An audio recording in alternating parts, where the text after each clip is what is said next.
Third problem చూస్తున్నామన్నమాట. Check whether 6 power of n can end with the digit 0 for any natural number n అన్నమాట. Okay, అంటే n యొక్క సహజ సంఖ్య అయిన 6 power n సున్నాతో అంతమగునో కాదో మనం సరి చూడాలన్నమాట. ఓకేనా, యాక్చువల్ ఇది 0తో ఎండ్ అవ్వాలంటే సొల్యూషన్ 0తో ఎండ్ అవ్వాలంటే దీని యొక్క ప్రైమ్ ఫ్యాక్టర్ అనేటువంటిది 5 మరియు 2 అవ్వాలన్నమాట. ఓకేనా, 5 and 2 అవ్వాలి. కానీ ఇక్కడ ఇచ్చింది ఏంటి, 6 power of n. Given number ఎంత ఇచ్చాడు, given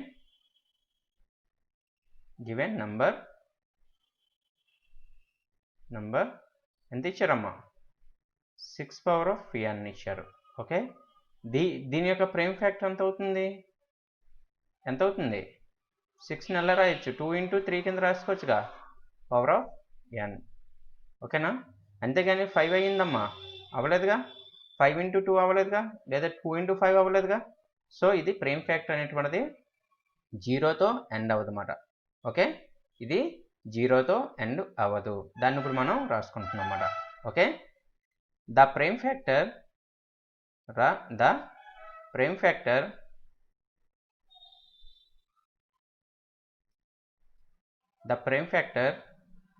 have a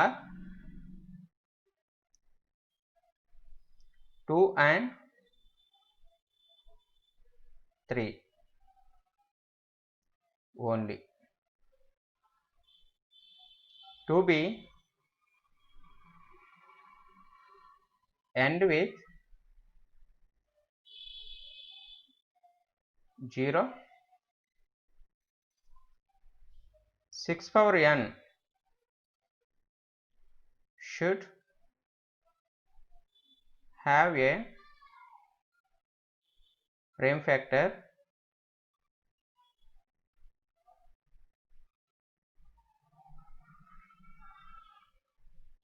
5 and also 2. But ఇక్కడ 5 రాలేదుగా, so 6 power n cannot end with 0. Okay, అది 0తో ఎండ్ అవ్వదు అని మనం చూపించన్నమాట. ఇప్పుడు మనం ఫోర్త్ ప్రాబ్లం చూస్తున్నాం. y 7 into 11 into 13 plus 13 plus and 7 into 6 into 5 into 4 into 3 into 2 into 1 into 1 plus 5 are composite numbers. ఇది కాంపోజిట్ నంబర్స్ అని మనం చూపించాలన్నమాట. కాంపోజిట్ నంబర్స్ అంటే ఏంటి, 2 ఆర్ 2 లేదా అంతకంటే ఎక్కువ ఫ్యాక్టర్స్ ఉంటే దాన్ని మనం కాంపోజిట్ నంబర్స్ అని అంటామన్నమాట. సో 2 లేదా అంతకన్నా ఎక్కువ నంబర్స్ ఉంటే మనం కాంపోజిట్ నంబర్స్ అని అంటామన్నమాట. ఫస్ట్ మనం చూస్తున్నామన్నమాట. ఓకేనా, 7 into 11 into 13 plus 13. Okay, and ఇంకేంటి 7 into 6 into 5 into 4 into 3 into 2 into 1 plus 5. Okay, ఇప్పుడు మనం 13 అనేటువంటిది కామన్గా ఉంది కదా, 13 మనం కామన్ తీసుకోవచ్చు. ఓకేనా, 13 కామన్ తీసుకుంటే 7 into 11 into 13 కామన్ నిలిపింది కదా, 1 plus 1 అయింది అక్కడ. ఓకేనా, 13 అంటే 11 ఎంతమ్మా, 77 into 1 ఎంత 77, 77 1 77 ప్లస్ 1 కదమ్మా. ఓకే, 30 ఇంటూ ఎంత అవుతుందమ్మా, 78. 77 ప్లస్ 1 ఎంత అవుతుందమ్మా, 78. అంటే 13 into 78. ఓకేనా, ఓకే, కాంపోజిట్ నెంబర్ అవ్వాలంటే 2 లేదా అంతకన్నా ఎక్కువ నంబర్స్ ఫ్యాక్టర్స్ ఉంటే దాన్ని మనం కాంపోజిట్ నెంబర్స్ అని అంటాం కదా. సో ఇది ఫస్ట్ వన్ అనేటువంటిది కాంపోజిట్ నెంబర్ అనేటువంటిది అయ్యిందన్నమాట. ఇప్పుడు సెకండ్ వన్ కోసం చూస్తున్నాం. ఇప్పుడు 7, ఇప్పుడు ఇక్కడ 5 ఉంది, ఇక్కడ 5 ఉంది. సో 5 మనం కామన్ తీసేద్దాం. ఓకేనా, 5 మనం కామన్ తీసేద్దాం. 7 into 6 into 5 కామన్ వెళ్ళిపోతే 1 into 4 into 3 into 2 into 1 plus 5 పైన కామన్ వెళ్ళిపోయింది కదా, ఇక్కడ కూడా 1 అవుతుంది అన్నమాట.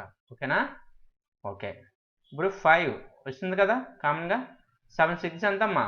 42 ఇంటూ 4 అంటే 42 1 జా 42 కదా, అంటే ఇంటూ 4 ఇంటూ 3 ఇంటూ 2 1 2 జా 1 కదమ్మా, ప్లస్ 1. సో 42 4 జా ఎంతమ్మా? 42 ఇంటూ 4 జా 4 2 జా 8 4 4 జా 16 ఇంటూ ఇప్పుడు నెక్స్ట్ ఏం చేయాలి? 3 జా 8 3 జా ఎంతమ్మా? 4 24 కదా, 2 3 6 జా ఎంతమ్మా? 18 కదా, ప్లస్ 2 20. ఓకే, 2 3 1 జా 3 4 5 5 నాట్ 4 అయింది కదా. ఇప్పుడు రిమైనింగ్ 2 చేస్తున్నాం అన్నమాట. 5 నాట్ 4 2 జా ఎంతమ్మా? 1000 నాట్ 8. ఓకే, 5 కామన్ వస్తుంది కదా, 1008. ఓకే, 5 ఇంటూ 1008 అంతే కదమ్మా. సో ఇది కూడా రెండు కంటే ఎక్కువ కామన్ ఫ్యాక్టర్స్ అనేటువంటిది ఉంది కాబట్టి, సో ఇది కూడా కాంపోజిట్ నెంబర్స్ అనేటువంటిది అవుతుంది అన్నమాట. ఓకేనా? దేర్ఫోర్ ఇప్పుడు మనం ఏంటి రాసుకోవాలంటే, as the given number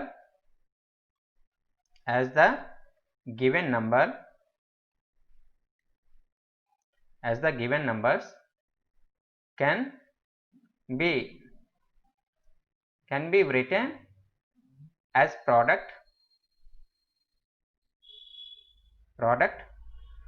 of two numbers. They are composite numbers.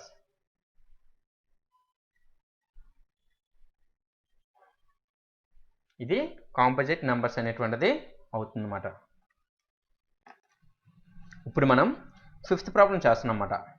Okay, how will you show that 17 into 11 into 2 plus 17 into 11 into 5 is a composite number. Composite number అవ్వాలంటే ఏం అవ్వాలమ్మా? 2 లేదా అంతకంటే ఎక్కువ ఫ్యాక్టర్స్ అనేటువంటిది ఉండాలి కదా, దాన్ని మనం కాంపోజిట్ నెంబర్స్ అని అంటాం కదా. ఇప్పుడు మనం చూస్తున్నాం అన్నమాట. ఓకే, సొల్యూషన్ అంటే 17 into 11 into 2, okay, plus 17 into 11 into 5. ఇప్పుడు 17 11 ఉంది కదా, ఈ యొక్క 17 ఇంటూ 11 17 ఇంటూ 11 కామన్గా మనం తీసుకుంటాం అన్నమాట. 17 ఇంటూ 11 కామన్గా తీసుకుంటే, సో 2 ప్లస్ 5 మాత్రమే ఉంటుంది. 2 ప్లస్ 5 మాత్రమే ఉంటుంది. 5 17 ఇంటూ 11 ఇంటూ 7. ఓకేనా? 2 అంటే 5 ప్లస్ 2 ఎంతమ్మా? 7 కదా. సో 2 లేదా అంతకంటే ఎక్కువ ఫ్యాక్టర్స్ అనేటువంటిది ఉంటే దాన్ని మనం కాంపోజిట్ నెంబర్స్ అని అంటాం కాబట్టి ఇది కాంపోజిట్ నెంబరే. ఓకేనా? Therefore 17 into 11 into 2 plus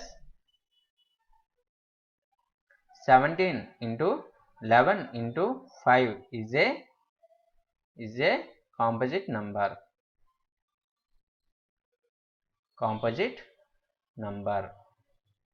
Okay, what is the, ఇప్పుడు మనం 6th ప్రాబ్లం చేస్తున్నాం. What is the least digit of 6 power of 100? ఓకేనా? 6 power of 100 యొక్క ఫలిత సంఖ్యలో 1 స్థానంలో అంకె ఏది? ఇప్పుడు 1ల స్థానంలో అంటే లీస్ట్ డిజిట్లో ఉన్న అంకె ఏదో ఇప్పుడు మనం చూస్తున్నాం అన్నమాట. సో సొల్యూషన్ చేస్తున్నాం ఏంటంటే 6 power of 1 అంటే we know that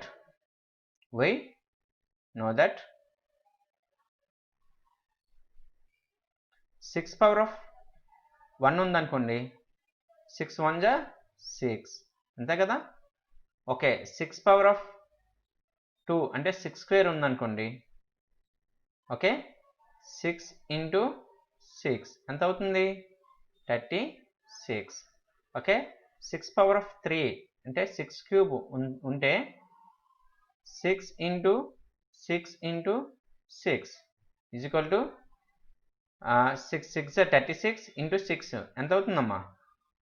36 into 6 6 6 36 6 3 6 3 18 19 20 21 216 అవుతుందిగా 216 okay ఇప్పుడు మనం 6 పవర్ ఆఫ్ 4 చేస్తున్నాం ఓకే 6 పవర్ ఆఫ్ 4 అంటే 6 ఇంటూ 6 ఇంటూ 6 ఇంటూ 6 ఇప్పుడు 6 పవర్ ఆఫ్ 3 216 అయిందిగా ఇంటూ 6 చేద్దాం 6 6 36 6 3 6 1 3 6 1 6 ప్లస్ 3 ఎంత ఉందమ్మా 9 6 2 12 1296 ఎంత అయింది అది 1296 ఇప్పుడు 6 పవర్ ఆఫ్ 5 చేస్తున్నాం 6 పవర్ ఆఫ్ 5 ఎంత అవుతుంది 6 ఇంటూ 6 ఇంటూ 6 ఇంటూ 6 ఇంటూ 6 అంతేనా 6 పవర్ ఆఫ్ 4 1296 వచ్చింది కదా ఇంటూ 6 చేస్తున్నాం ఓకే 6 6 36 6 3 6 9 54 55 56 57 7 5 6 2 12 అంటే 17 7 1 6 1 6 7 7776 7776 అలాగే సోన్ ఆఫ్ ఓకేనా అలాగే మనం ఇప్పుడు చూసుకునేది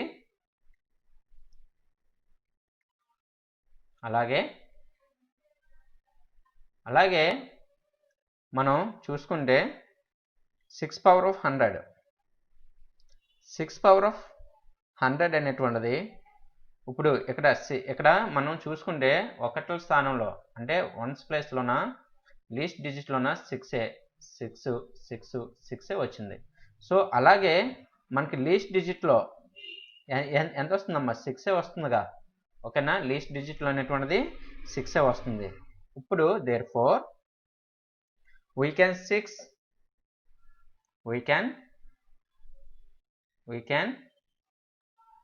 see that 6 power of n for any positive integer n and is 6. Example, units digit is always 6. Therefore, unit digits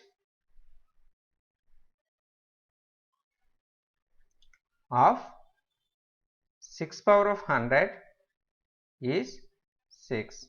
Okay, 6 power of 100 place లో కూడాను యూనిట్స్ ప్లేస్ అనేటువంటిది లీస్ట్ నెంబర్ అనేటువంటిది 6 అవుతుంది ఓకేనా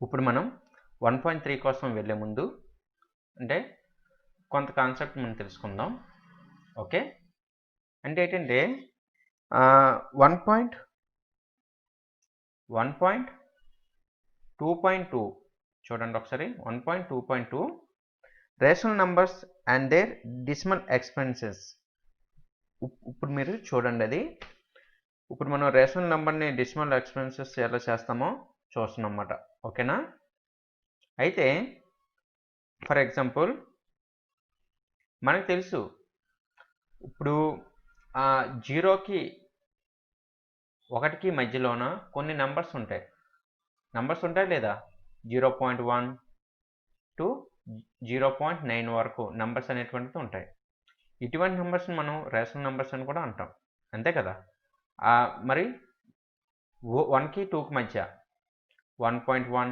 టు 1.9 నెంబర్స్ ఉంటాయి కదా సో ఇవి మనం రేషనల్ నెంబర్స్ అని అంటాం కదా ఓకేనా సో మనం చూసుకుంటూ వస్తారు కదా రేషనల్ నెంబర్స్ అనేటువంటిది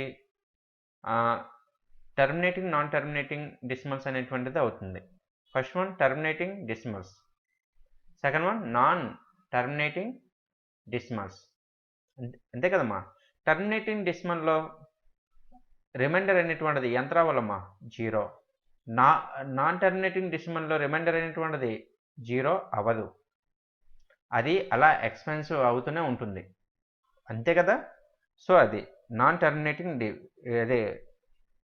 డెసిమల్ అన్నమాట సో ఫర్ ఎగ్జాంపుల్ ఏదైనా ఒక క్వశ్చన్ ఇచ్చారు అనుకుందాం ఓకేనా సో ఆ క్వశ్చన్ మనం చేద్దాం. ఓకేనా? ఇప్పుడు మనం ఫర్ ఎగ్జాంపుల్ ఒక క్వశ్చన్ కోసం చూద్దాం. ఓకేనా? అది 0.375. ఓకేనా? ఇది రేషనల్ నంబర్స్. రేషనల్ నంబర్స్ అవ్వాలనుకుంటే మనకి ఏంటి అవ్వాలమ్మా? అది p/q రూపంలో ఉండాలి కదా. p/q రూపంలో ఉండాలి కదా. సో దీన్ని ఇప్పుడు మనం 0.375ని మనం ఎలా రాస్తాం రా? ఓకేనా? 375 బై 1 2 3 అంటే పాయింట్ తర్వాత 3 వాల్యూస్ ఉన్నాయి కాబట్టి 1000 అంటే 1000 రాసుకోవాలన్నమాట. అదే పాయింట్ తర్వాత 2 వాల్యూస్ ఉంటే 100. అదే పాయింట్ తర్వాత 1 వాల్యూ ఉంటే 10. అలా మనం రాసుకుంటాం అన్నమాట. సో ఇప్పుడు ఈ యొక్క 1000ని మనం ఎలా రాయొచ్చు? 1000ని మనం ఎలా రాయొచ్చు? మనం 1000ని 10 10 జా ఎంతది?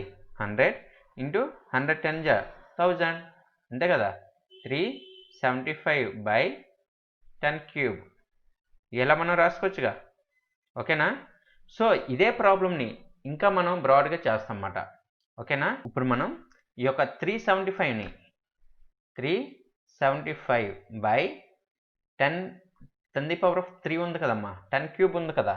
ఈ 10 ఎలా రాయొచ్చు మనం? 2 ఇంటూ 5 అంటే 10 అవుతుందిగా. 2 5 10 కదమ్మా. సో 2 ఇంటూ 5⁻³ ఇలా మనం రాసుకోవచ్చు అన్నమాట. ఓకేనా? సో ఇప్పుడు 2 ఇంటూ 5⁻³ ఉంది కదా. ఇప్పుడు దీన్ని మనం ఎలా రాస్తాం? ఓకేనా? ఇప్పుడు దాన్ని మనం ఎలా రాస్తున్నామంటే 375 బై 2⁻³ ఇంటూ 5⁻³ అని కూడా రాసుకోవచ్చు అన్నమాట. అంతే కదా. క్యూబ్ అనేటువంటిది బోత్ సైడ్ మనకి అప్లై అవుతుంది కదా. అటు 2కి క్యూబ్ అనేటువంటిది 2కి అప్లై అవుతుంది, నెక్స్ట్ 5 కూడాను అప్లై అవుతుంది ఈ యొక్క క్యూబ్. సో ఇప్పుడు మనం 375ని ఇప్పుడు మనం ఎక్స్పెన్షన్ చేస్తాం అన్నమాట. 375ని సో లాస్ట్లో 5 ఉంది కాబట్టి 5 చేత మనం చేయొచ్చు. ఓకేనా? 5 ఎంతలమ్మా? 5 7 జా 35, 5 5 జా అంతే కదా.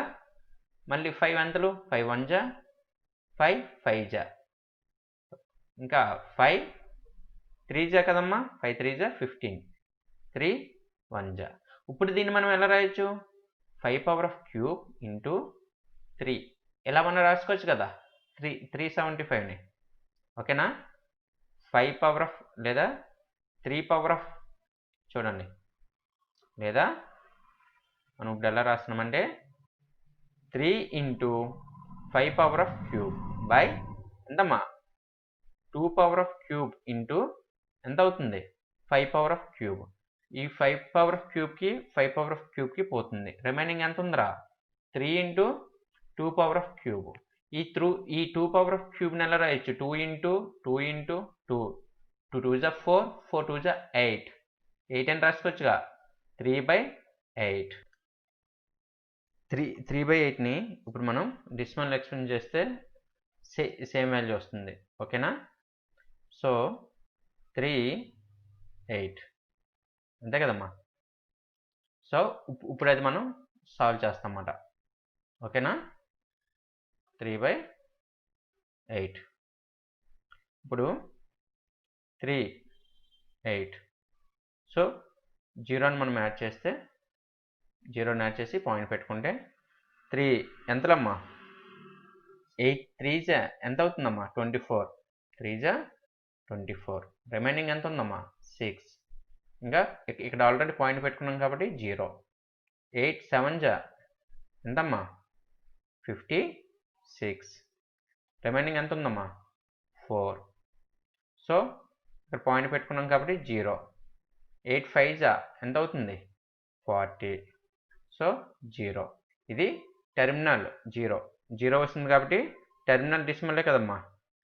Terminal decimal. ఓకేనా? సో సేమ్ వాల్యూ వస్తుంది కదా మనకి, ఇదేమాట. ఓకేనా? ఇప్పుడు మనం ఎక్సెస్ 1.3లో ఫస్ట్ ప్రాబ్లం మనం చూస్తున్నాం అన్నమాట. First problem. So write the following rational numbers, ఇచ్చినవి rational numbers in their decimal form and also state which are terminating and which have non-terminating repeating decimal. మనకి ఇచ్చిన దాంట్లోన ఏది టర్మినేటింగ్, ఏది నాన్ టర్మినేటింగ్, ఏది repeating అనేటువంటిది చూస్తున్నమాట. నాన్ టర్మినేటింగ్ అయినా repeating అయినా ఒకటే, ఓకేనా? నాన్ టర్మినేటింగ్ అయినా రిపీటింగ్ అయినా ఒకటే. సో మనం ఇప్పుడు మామూలు చూసుకోవడానికి వస్తారు కల్లా ఏదైనా అంటే నోమినేటర్ డినోమినేటర్ ఉంటుంది కదా, అంటే p/q రూపంలో డినోమినేటర్లో ఏదైతే మల్టిప్లై బై 2 అవుతుందో లేదా 5 అవుతుందో అది ఖచ్చితంగా టర్మినేటింగ్ డెసిమల్. ఏదైతే 2 లేదా 5 అవ్వకుండా రిమైనింగ్ అవుతుందో అది మాత్రం నాన్ టర్మినేటింగ్ అన్నమాట. ఎగ్జాంపుల్ ఇప్పుడు నేను చెప్తున్నాను, ఇది 2 × 2 × 2 × 2 అంటే 2 × 2 × 2 అంటే 8ని మనం ఎలా రాయొచ్చు? 2 2 2 2 2 4 4 2 8. ఇది టర్మినేటింగ్ ఎగ్జాంపుల్ మనం, ఓకేనా? 400 కూడాను 2తోని లేదా 5తోని అవుతుంది కాబట్టి సో ఇది కూడా టర్మినేటింగ్ డివైస్ అవ్వచ్చు అన్నమాట. నెక్స్ట్ 1/5 ఆల్రెడీ 5 ఉంది కాబట్టి ఖచ్చితంగా అది టర్మినేటింగ్ డివైస్. 11 ఉంది కదా ఇక్కడ, ఇది నాన్ టర్మినేటింగ్ డివైస్. 125 ఉంది కాబట్టి ఇది టర్మినేటింగ్ డెసిమల్ అన్నమాట. ఓకే, ఇప్పుడు మనం ప్రాబ్లం చేద్దాం, ఓకేనా? ఇప్పుడు మనం ప్రాబ్లం చేద్దాం. సో ప్రాబ్లంకి వస్తారు కదా, ఫస్ట్ వన్ ఏంటి? 3/8 కదా ఫస్ట్ ప్రాబ్లం. 3/8ని ఇప్పుడు మనం చూస్తున్నాం అన్నమాట. 3/8 3/8ని మనం ఎలా రాయొచ్చమ్మా? 3/8ని మామూలుగా అయితే 3/2 × 2 × 2 చెప్పానుగా. 3/8ని మనం ఇలా రాయొచ్చు కదా, 2 2 4 4 2 8. ఓకే, ఇప్పుడు మనం దీన్ని సొల్యూషన్ చేస్తున్నాం అన్నమాట. 3 బోత్ సైడ్ మనం 0ని మనం యాడ్ చేసుకుని పాయింట్ పెట్టుకుంటే ఎంతమ్మా? 3 ఎంత వస్తుంది? 24. రిమైనింగ్ ఎంత ఉందమ్మా? 6 కదా. ఇక్కడ ఆల్రెడీ పాయింట్ పెట్టుకున్నాం కాబట్టి 0. 7 ఎంత వస్తుందమ్మా? 56. ఇంకా రిమైనింగ్ ఎంత ఉందమ్మా? 4. ఇక్కడ పాయింట్ ఆల్రెడీ పెట్టుకున్నాం కాబట్టి 0. ఎంత వస్తుందమ్మా? 5 8 5 ఎంత? 40. సో 0. ఇది టర్మినేటింగ్ డివైస్ అన్నమాట, ఓకేనా? Terminating decimal. Okay, terminating decimal. So ఇది therefore terminating decimal. Okay, next వన్కి వస్తారు కదా, సెకండ్ క్వశ్చన్. ఇది ఫస్ట్ క్వశ్చన్ కదా, ఇప్పుడు మనం సెకండ్ క్వశ్చన్ చేస్తున్నాం అన్నమాట. ఓకే, సెకండ్ క్వశ్చన్ 229 అంతే కదమ్మా? 229/400. ఈ 400 మనం సో ఎలాగా ఇది 5 చేత 2 చేత అవుతుంది కాబట్టి నో ప్రాబ్లం. ఇది కూడాను టర్మినేటింగ్ డెసిమల్ అవుతుంది అన్నమాట, ఓకేనా? టర్మినేటింగ్ డెసిమల్ అవుతుంది అన్నమాట. ఇప్పుడు 229/400 చూత మనం చేసుకుంటే 0ని మనం యాడ్ చేసుకుందాం. ఓకే, 4 5 ఎంతమ్మా? 2000. ఇంకా రిమైనింగ్ ఎంత ఉంది? 290. ఇక్కడ ఆల్రెడీ పాయింట్ ఉంది కాబట్టి 0ని యాడ్ చేసుకుందాం. 4 7 ఎంతమ్మా? 4 7 28. 7 ఎంత? 2800. రిమైనింగ్ ఎంత ఉందమ్మా? 100. ఓకే, పాయింట్ ఉంది కాబట్టి 0 పెట్టుకుంటాం అన్నమాట. 4 2 ఎంతమ్మా? 4 2 800. రిమైనింగ్ ఎంత ఉందమ్మా? 200. ఓకేనా, అక్కడ పాయింట్ ఉంది కాబట్టి మళ్ళీ 0. 4 5 ఎంత అవుతుంది? 20 అంటే 2000 రిమైనింగ్ 0. therefore ఇదేంటి అవుతుంది టర్మినేటింగ్ డెసిమల్. ఓకే, ఇప్పుడు మనం థర్డ్ ప్రాబ్లం చేస్తున్నాం అన్నమాట. ఓకేనా, థర్డ్ ప్రాబ్లం ఏంటి 4 ఇంటూ 1/5. ఆల్రెడీ 4 ఉంది కాబట్టి మనం పక్కన పెట్టేద్దాం. అంటే వారు ఇచ్చింది యాక్చువల్లీ తను ఇచ్చిన ప్రాబ్లం ఏంటి అంటే చూడండి, మీరు ఎలా అయితే కన్ఫ్యూజ్ అవుతారో, తను ఇచ్చిన ప్రాబ్లం 4 1/5. సో ఇప్పుడు ఆల్రెడీ 4 ఉంది, 4ని మనం ప్లస్ చేసుకొని 1/5ని ఈ 5ని మాత్రమే మనం తీసుకుంటాం అన్నమాట. ఓకేనా, ఇప్పుడు 1/5 5 ఉంది కాబట్టి ఎలాగ ఇది టర్మినేటింగ్ డెసిమల్ అవుతుందని మనకు తెలుసు. అది ఎలా అవుతుందని ఇప్పుడు మనం చూస్తున్నాం అన్నమాట. ఓకే, 5ని సో 1 0 పెట్టుకొని 0 పాయింట్ 5 2 10. ఓకే, ఇది therefore ఇదేంటి అవుతుంది 4 ప్లస్ 0.2 ఎంత అవుతుంది ఇది 4.2. 4.2 అనేటువంటిది ఎంత డెసిమల్ నెంబరే కదా, ఇది సాల్వ్ అయింది కదా, ఇది టర్మినేటింగ్ డెసిమలే కదమ్మా, terminating decimal.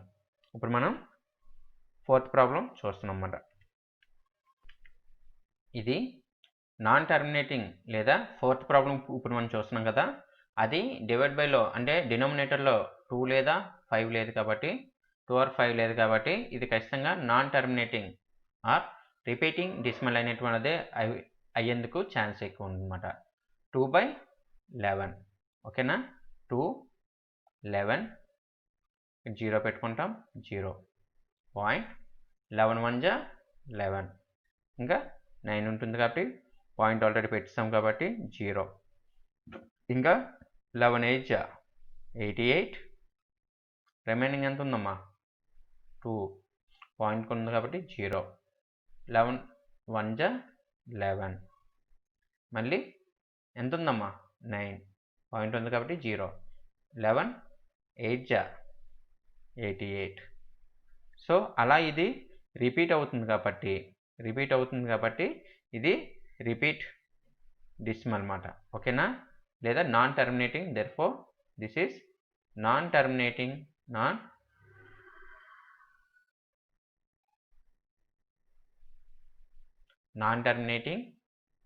and repeating decimal.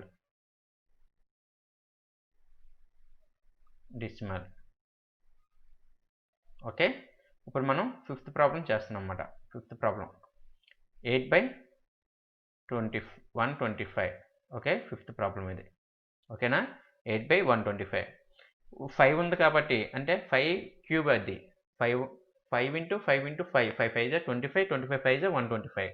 So ఇది ఖచ్చితంగా టర్మినేటింగ్ డెసిమల్ అవుతుంది అన్నమాట.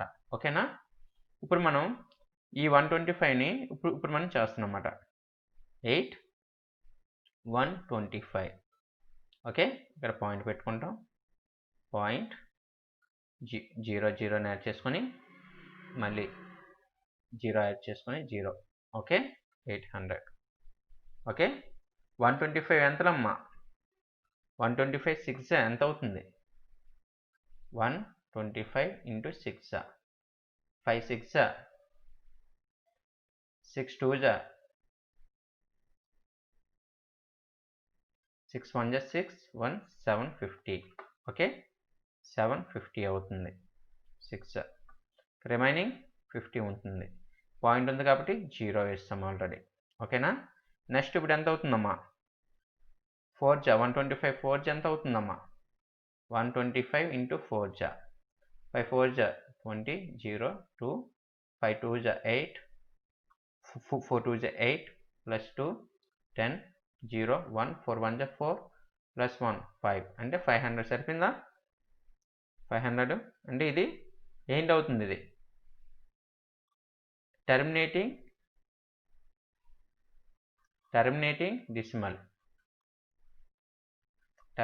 డెసిమల్. ఓకేనా,